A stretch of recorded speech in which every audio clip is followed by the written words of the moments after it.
ഞാൻ ദൈത്യ സാമ്രാജ്യത്തിനും ഭൂമിക്കും സ്വർഗത്തിനും അധിപനായിരുന്ന ഇന്ദ്രസേനൻ എന്ന മഹാബലി.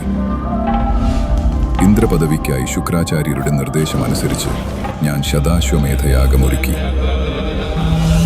ആ യാഗശാലയിലേക്ക് വാമന രൂപത്തിൽ സാക്ഷാൽ വിഷ്ണു ഭഗവാൻ കടന്നുവന്നു. തപസ് ചെയ്യാൻ 3 അടി മണ്ണ് ആവശ്യപ്പെട്ട വാമനന് ഞാൻ 3 അടി മണ്ണ് ദാനമായി നൽകി. ആദ്യ അടിയിൽ ഭൂലോകവും 2ാമത്തെ അടിയിൽ സർവപ്രപഞ്ചവും വാമനൻ അളന്നെടുത്തു.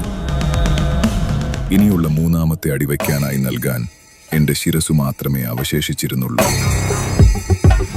3ാമത്തെ അടിയും അളന്നെടുത്ത അദ്ദേഹം എനിക്ക് വരം നൽകി. സുതലമെന്ന് ലോകത്തെ ഭരണാധികാരിയാകാനും വർഷത്തിലൊരിക്കൽ ഭൂമിയിലെത്തി എന്റെ പ്രജകളെ കാണാനുമുള്ള വരം. ഋതുക്കൾ കടന്നുപോയി. ഒടുവിൽ ആ ദിവസമെത്തി. ഫ്ലവേഴ്സിന്റെ എല്ലാ പ്രേക്ഷകർക്കും സ്നേഹവും സന്തോഷവും സമൃദ്ധിയും നിറഞ്ഞ ഓണാശംസകൾ.